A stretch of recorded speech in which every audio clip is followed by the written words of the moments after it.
निर्गमन की किताब उसका 17 अध्याय उसकी 8 आयत से पढ़ देते।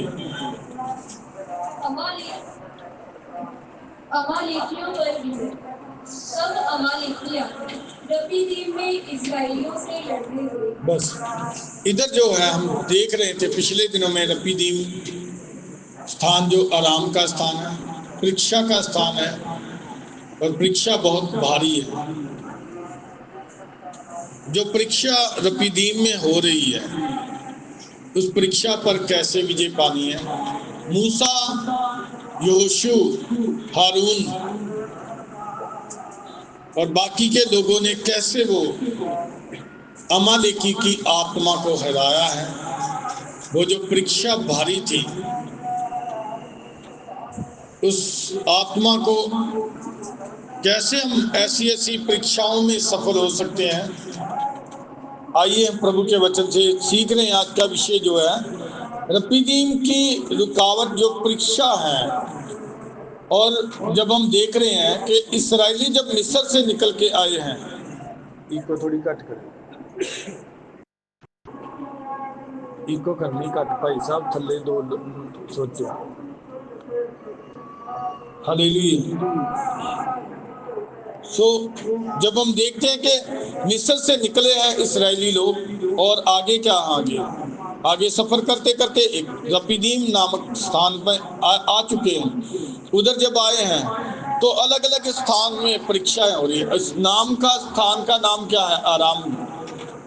आराम का स्थान, जहाँ पे ठहराव। हमने आराम के स्थान के बारे में तो सीख लिया है, लेकिन ठहराव हमारे जीवन में, ठहराव किसको? धीरज को दर्शाता है। हालेलुया। दोनों नामों के अर्थ को हम सीख रहे हैं। पहले हमने सीखा आराम का स्थान। रपीदीम नाम का अर्थ क्या है? आराम का स्थान। और आगे या फिर ठहराव का मतलब थोड़ा हमने रुक कर देखना है। मेरे अंदर परमेश्वर के लिए धीरज कितना है। मैं कब तक परमेश्वर का इंतजार करूंगा। मैं कब तक उसकी सहायता पर भरोसा रखूंगा। मैं कितनी देर तक परमेश्वर पर भरोसा रखूंगा। मैं कितनी देर तक उसमें चलता रहूंगा।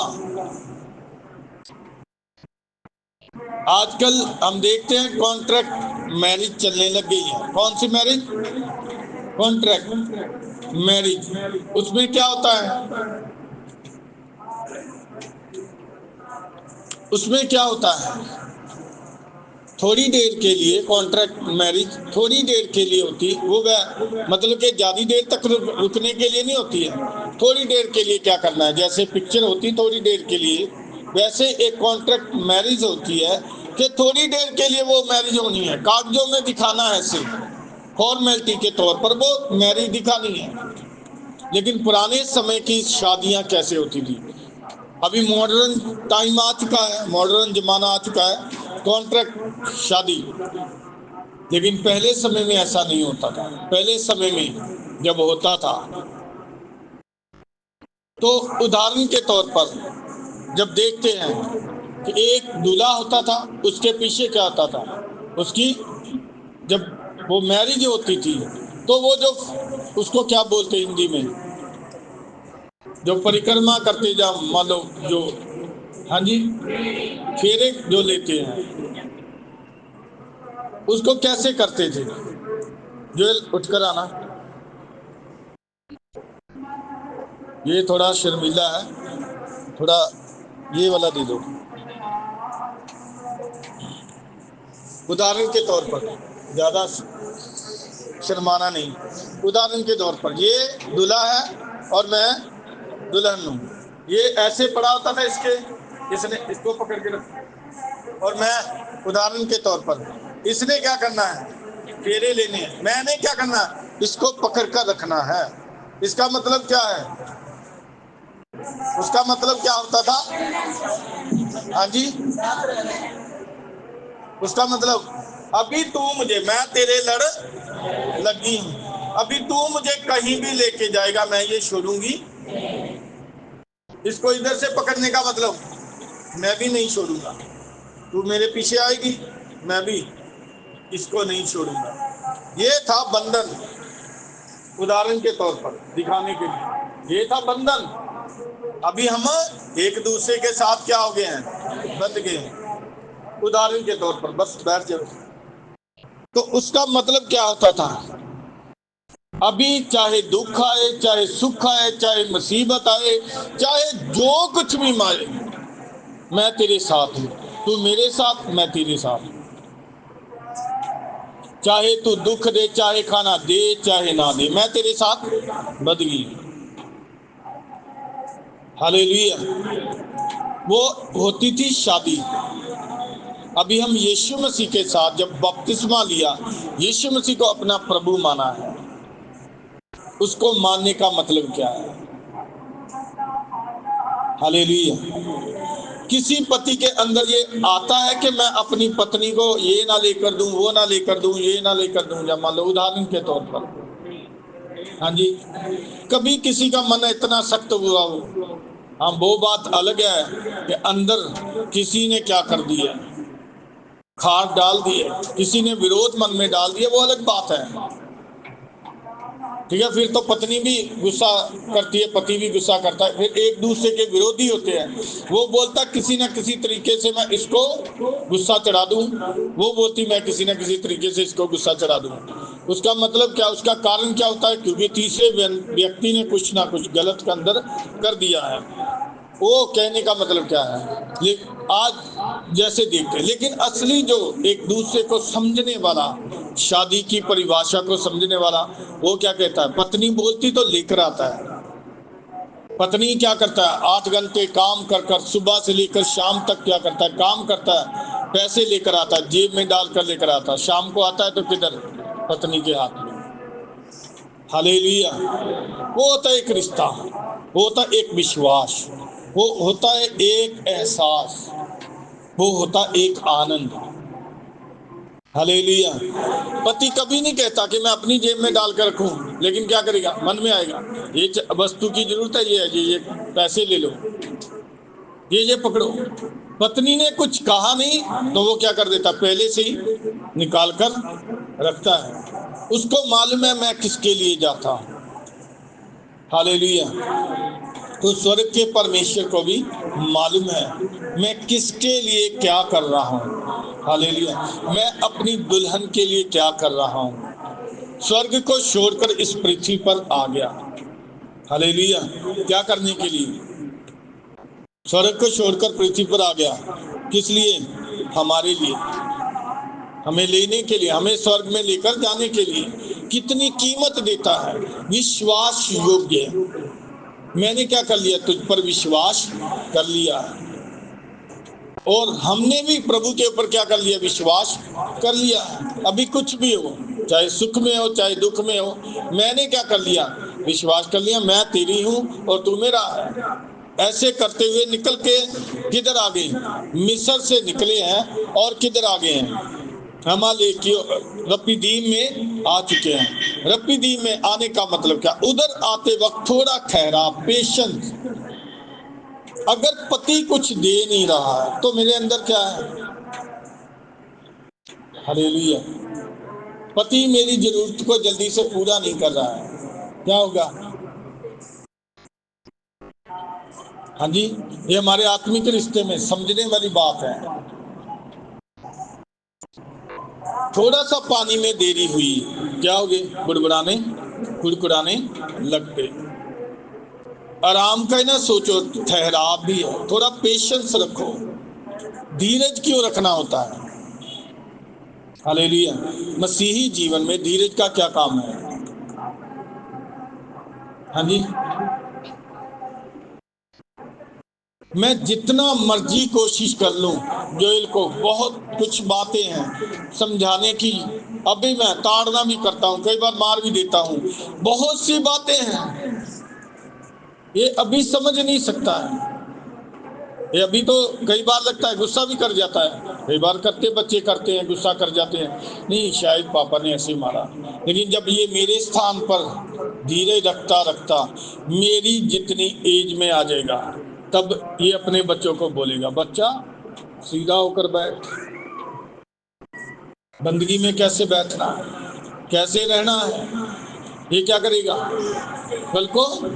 अभी ये बातें समझता नहीं है। हालेलुया। इसका मतलब क्या है? धीरे धरते हुए पापा के साथ चलता रहा, लेकिन टाइम आया वो बातों को समझने का। हालेलुया।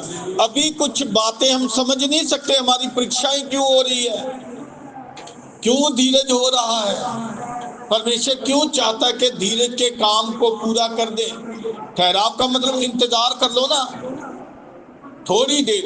हमारी इच्छा पूरी क्यों नहीं हो रही है, हम क्यों नहीं एकदम से चल पा रहे हैं, हम आगे बढ़ पा रहे हैं, उसके लिए कई बार हम पेशेंस क्यों नहीं रख पाते हैं, हम क्यों नहीं प्रभु के आखिरी दम तक इंतजार कर पाते हैं। जब अमालेकियों की आत्मा आती है, अमालेकी की आत्मा को हराना कैसे? अमालेकी शैतान का वो विचार जो आपके लिए परमेश्वर ने उत्तम से उत्तम बात रखी हुई है, परमेश्वर की वो योजना है, आप चल रहे हैं उस पर, लेकिन बीच में क्या आ गई? अमालेकी की आत्मा आ गई। किसको? सामना करने के लिए। तू कौन सा ट्रैक पकड़ लिया?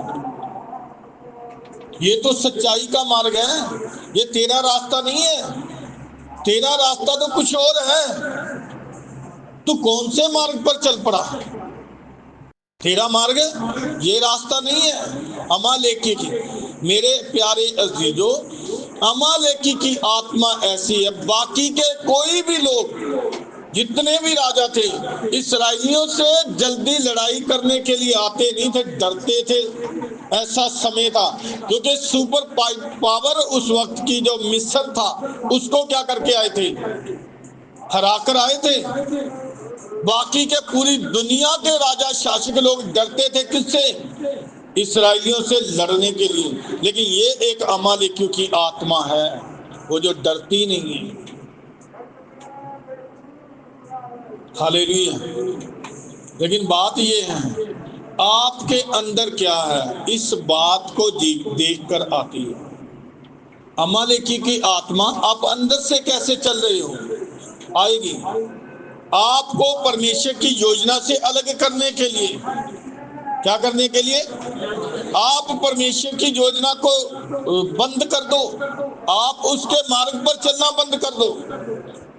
अमालेकियों की आत्मा ऐसी है, आत्मा है, आप हौसला हार दोगे, आप अपना हियात को छोड़ दोगे, आप एकदम से बोलने लगे हो मैंने नहीं चलना प्रभु के रास्ते पर। जब देखो मुश्किल ही पड़ी रहती, जब देखो मुश्किल ही। भाई साहब मुश्किल है, मालूम है कितना आनंद आता है मुश्किल में चलने का। हालेलुया। प्यारे अजीजों, आनंद में जो चलने का, जो मुश्किल में चलने का जो प्रभु में आनंद आता है, जो तेरे को एहसास क्यों नहीं हो रहा है? तेरे को आनंद की आत्मा क्यों नहीं आ रही है? जब तू मुश्किल में चल रहा है, जब तक किसी को आनंद नहीं आ रहा है, कोई दुख नहीं उठा सकता यीशु मसीह के लिए। दुख उठाने का क्या आता है? आनंद आता है। दुख उठाने का क्या आना है? उस वक्त अनुग्रह का आत्मा आपको मिलना है जब आप परेशानी में हो, आप दिक्कतों में हो, आप दिक्कत में हो। आपके ऊपर क्या है? बड़ा अनुग्रह है। इसीलिए क्या कर रहे हो? आप चल पा रहे हो, इसीलिए आप त्याग करके चल पा रहे हो। वो अनुग्रह के आत्मा है जो आपको चला रहा है। पौलुस के जीवन में एक कांटा चुभाया गया, बहुत दिक्कत करता था। प्रभु के आगे 3 बार प्रार्थना की, प्रभु की आवाज क्या आई? तेरा मेरा फजल तेरे लिए काफी, मेरा अनुग्रह तेरे लिए। उसका मतलब क्या है? तेरा दुख बड़ा नहीं, मेरा अनुग्रह बड़ा है। इस बात को तू अंदर की क्या कर ले, पक्के तरह से क्या कर ले, पकड़ कर रख ले। तेरा कोई भी दुख बड़ा नहीं है, तू अपने दुख को बड़ा समझ रहा है, शुक्र कर, तेरे को थोड़ा सा एहसास करने का मौका मिला है। वो जो गाय के पंजाबी पिछले दिनों में एक्सीडेंट हुआ, किधर गया पड़ा है, कौमों में, चोट लगी हुई, दर्द नहीं हो रहा है, महसूस नहीं हो रहा है, क्या हुआ है, बस स्थिति में कौन सी पहुंच गया। हाँ जी, कौमों में पहुंच गया है। बाजू ठीक है, सब कुछ ठीक है, लेकिन चोट लगी, इधर सर में कोई चोट लगी है। डॉक्टर बोले भी मुश्किल है भाई, दिक्कत है, कोई मालूम नहीं, समझ नहीं आ रहा है। हालेलुया, करे तो करे क्या। ऐसी परिस्थिति में पहुंच गए। लेकिन वो जो जिसको दर्द हो रहा है वो क्या बोलेगा, भाई साहब इसकी दर्द से, इसकी कंडीशन से तो अच्छा है, मुझे दर्द क्या हो रहा है, महसूस हो रहा है, मैं बता तो पा रहा हूँ भाई साहब इधर दर्द हो रहा है। शुक्र है हम कौमों में नहीं पहुंच गए। कहने का मतलब क्या है, इसके लिए मैंने क्या धन्यवाद नहीं कर सकता हूँ। मुझे मुश्किल आ रही है, मुझे दर्द महसूस हो रहा है, लेकिन जो अनुग्रह का आत्मा मुझे आनंद दे रहा है वो क्यों नहीं दिख रहा है। प्रभु के दास है अभी सिस्टर जी को, वो बताते हैं कैंसर की प्रॉब्लम है, मालूम नहीं कौन सी स्टेज में पहुंच गए हैं।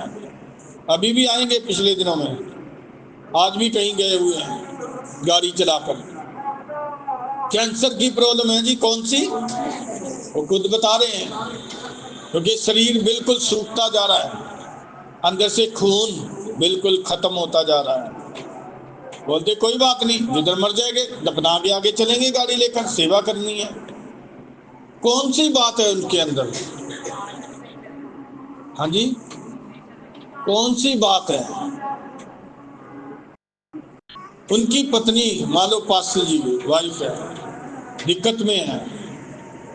उन्होंने मन में, प्रभु जो कीमत देकर तुझ में चलना है उससे बड़ा कोई आनंद है ही नहीं। लोगों को कीमत देने के लिए दिक्कत लगती है, लेकिन हमारा ये सौभाग्य है, क्योंकि जो दुख तूने सहा है हमारा दुख उसके साथ इतना भी मिलाने के योग्य है। इस बात से वो चल रहे हैं, और मन में ये रखकर हमसे भी बहुत ज्यादा दुख लेकर लोग चल रहे हैं, इसलिए क्या कर रहे हैं, चल पा रहे हैं। लेकिन हम पर दुख आ जाता है तो हम क्या कहते हैं, हाँ जी, वो सोच, वो विचार, अंदर के ख्यालात।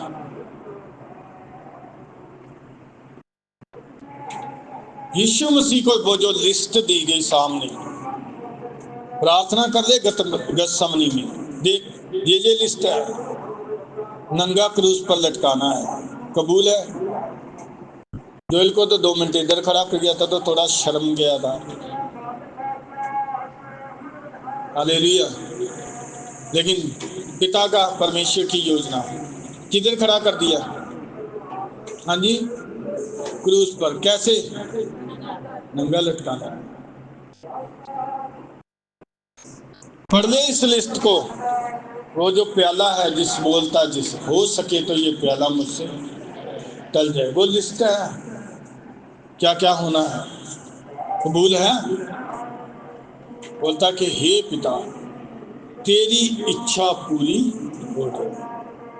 प्रार्थना कर रहा है, हो सके तो ये प्याला मुझसे, मतलब कि शरीर के लिए सहने से बाहर है, लेकिन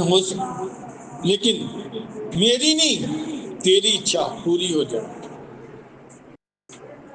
वो कहने का मतलब क्या था, मेरी नहीं बल्कि तेरी इच्छा पूरी हो जाए। इरादा, अंदर के विचार, अंदर की योजनाएं, अंदर की प्लानिंग क्या है, जो कुछ मर्जी आ जाए तेरी मर्जी को पूरा करना है। हालेलुया, वो है आनंद। उसको मालूम था वो जो इनाम उसके पीछे रखा हुआ। पौलुस कहता है इस कारण मैं इन दुखों को भी उठाता हूँ, और लज्जाता नहीं, क्योंकि मैंने जिस पर विश्वास किया मैं उसे जानता हूँ, वो मेरी धरोहर की उस दिन तक रखवाली रख सकता है। हालेलुया। मुझे मालूम है, मैंने जान लिया मेरा रक्षक है कौन,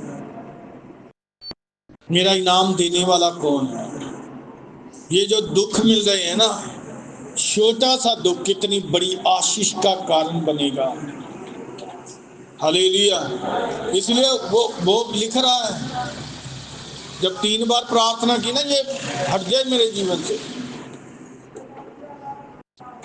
तो उसको मालूम चल गया, ऐसे ही प्रार्थना करी जा रहा था, उसका तो अनुग्रह बड़ा है। हम क्या बोल देते, नहीं नहीं नहीं नहीं नहीं नहीं, नहीं। मेरा दुख बड़ा है, मेरा दुख बड़ा है, उसका अनुग्रह बड़ा। ये फैसला करके चलना है मैंने। वचन को खाने का मतलब क्या है? वचन को खाने का मतलब क्या है? मेरा दुख बड़ा या उसका अनुग्रह बड़ा? हाँ जी, जैसे हम मुंह से बोलते ऐसे अंदर जहन में लिख लो आज, मेरा दुख इतना कोई भी बड़ा नहीं होगा जितना उसका अनुग्रह है। इसलिए सिस्टर जी चलते हैं, गाड़ी चला कर आएंगे, आपको मिला देंगे। सिस्टर जी कितना का दुख हो रहा है, एक शब्द भी वो फूट जाएंगे तो हम जीवन में इतनी आशीषें लेकर फिर भी इतने दुखित होते हैं। इतनी आशीषें हैं, सबसे बड़ी आशीष आप जीवित हो, आप तंदुरुस्त हो। इस बात का आपको ध्यान नहीं आता। तंदुरुस्ती देखनी है तो देखो जाकर हॉस्पिटलों में, कितनी वैल्यू है इस तंदुरुस्ती की। आप चलते फिरते हो, कितनी बड़ी आशीष है। हमारा सौभाग्य है, हम थोड़ा सा दुख देखने का मौका मिल जाता है कभी कभी। हमारा दुख, हमारा कष्ट नहीं है असल में बताए तो। हालेलुया। थोड़ी सी कभी कभी चोट लग जाती, हम रोने लग जाते हैं, चिल्लाने लग जाते हैं। थोड़ी सी मुश्किल आई नहीं, मालूम नहीं क्या क्या बोलने लग जाते हैं। हालेलुया। प्यारे जी, तो हम सबका यही, मैं भी आपके बीच में हूं, थोड़ी सी दिक्कत आई नहीं चिल्लाने लग जाते हैं, ये हो गया, वो हो गया, ये हो गया, वो हो गया। मालूम नहीं कई बार हम ऐसे ड्रामे कर जाते हैं मेरे अजीजों। लेकिन हमारे लिए, जैसे हम देखते हैं प्रभु के वचन में, परीक्षा आएगी, धीरज ठहरा, प्रभु की इंतजार करो। प्रभु इस बात में क्या सिखाना चाहता है? हालेलुया। प्रभु क्या सिखाना चाहता है? इसके लिए क्या करना है? हमने ध्यान से देखकर चलना है। मैंने वो बाजा नहीं बजा सकता, मेरा दुख बड़ा, मेरा दुख बड़ा, मेरा दुख बड़ा। कैसे धन्यवाद कर दिया उन लोगों ने जिनको बोला गया कि तुम्हें यीशु के कारण जलाना है। वो बोलते रस्सियों से बांध रहे थे, बोलती बेटी, एक बहन बोलती रस्सियों से छोड़ो, आप मुझे आग लगाओ, आपने प्रोग्राम अपना करो, मैं एक भी इंच इधर से उधर नहीं हटूंगी। वो भी लोग थे, विलियम कैरी नाम का व्यक्ति, इंग्लैंड को छोड़कर। हम तो किधर भागेंगे? हाँ जी, इंग्लैंड। लेकिन विलियम कैरी नाम का व्यक्ति, हाँ जी, हमने उसमें भी क्या निकाल दिया? अभी एक तरीका निकाला है, प्रभु के दास ने बोला है, बोलते कि विलियम कैरी इधर लेकर आया था वचन, हम उधर लेकर जाएंगे। हालेलुया। प्रभु के दास के संदर्भ में कहते कभी कभी इशारा समझ लिया करो। हालेलुया। अगर तेरे से इधर सेवकाई सफल नहीं हुई तो इंग्लैंड जाकर भी सफल नहीं कर सकता। हालेलुया। मैं विदेश में जाने के विरोधी में नहीं, लेकिन कुछ पास्टर लोग इधर सेवकाई सफल करनी है तो इधर ही मरना। विलियम कैरी किधर से आया था? हाँ जी, इंग्लैंड से इधर आया था। मालूम है उसका इलाज करने के लिए किधर बेहोश हो रहा था, किधर उधर लेकर जा रहे थे, बोलता ना इधर ही मरूंगा। हालेलुया। तो कहने का मतलब 27 भाषा में हमारे लिए क्या लिख कर दे दी? मालूम है उसकी स्टोरी, समझते हैं आप? 27 भाषा में क्या करना है जी? बाइबल इधर की भाषा सीखनी है और फिर क्या करना है? भाषा को सीखकर लिखना भी है, केवल बोलने वाली नहीं, लिखना भी है। लिखकर, और झोंपड़ियों में लिखता था, लिखते वक्त कई बार तो आग लगी उस झोंपड़ी में। तो कहने के लिए कितनी दिक्कत थी उस वक्त में। कौन सी कंट्री को? इंग्लैंड के। बोलते मौसम ऐसा है, बाकी के सारी कंट्रियों से अच्छा है मौसम। तो कहने का मतलब क्या है? लेकिन हम ऐसा तो कर लेंगे, लेकिन क्या प्रभु के लिए कभी पाकिस्तान भी जाना पसंद करेंगे? हालेलुया। पाकिस्तान क्यों नहीं जाते हम? साउथ अफ्रीका क्यों नहीं जाते हम? हाँ जी, हाँ जी, समझ आ रही है थोड़ी थोड़ी। साउथ अफ्रीका क्या है भाई, उधर तो भूखे मरते हैं, जिधर क्या है। हालेलुया। राहुल बहुत बार कहता है मुझे, भाई साहब एक बार मुझे कोरिया जाने दो, आपकी सारी मुश्किलें का हल कर दूंगा। मैं बोलूँगा, मैं इसको यही गोली देता हूँ, भाई साहब मैं आपको शाम की तरफ इधर से उधर जाते देख लेता, मुझे यही कोरिया से भी उत्तम है, मुझे जापान से भी उत्तम है जी। मैं आपकी सूरत शाम को देख लेता हूँ, बस मुझे आप मेरे बेटे की तरह हो, यही मेरे लिए सबसे बड़ा डॉलर है। हालेलुया। लेकिन तुझे कोरिया जाने की इजाजत नहीं दूंगा मैं। हालेलुया। बोलता भाई जी आप मुश्किल में हो। मैं बोला कोई बात नहीं, कोई मुश्किल नहीं, हमारी बातें होती कभी कभी। तो कहने का मतलब क्या है? परमेश्वर ने जिधर ठहराया है, क्या मैंने पूछा किधर रुकना चाहता है? हालेलुया। मुझे बात आगे आत्मा बढ़ने नहीं दे रही है, अभी बहुत कुछ है प्रभु ने मनन करने के लिए दिया हुआ, बहुत कुछ है आपके लिए प्रभु चाहता है। और इधर हम जब रुकते हैं, क्या जो मुझे स्थान दिया है, मैंने इसमें विश्वास योग्य ठहरना। हालेलुया। बाकी की बात जब प्रभु लेकर जाए अलग बात है, जब प्रभु लेकर जाएगा वो अलग बात है, लेकिन मेरी अपनी इच्छा क्या होनी चाहिए? प्रभु तेरी इच्छा पूरी हो। हालेलुया।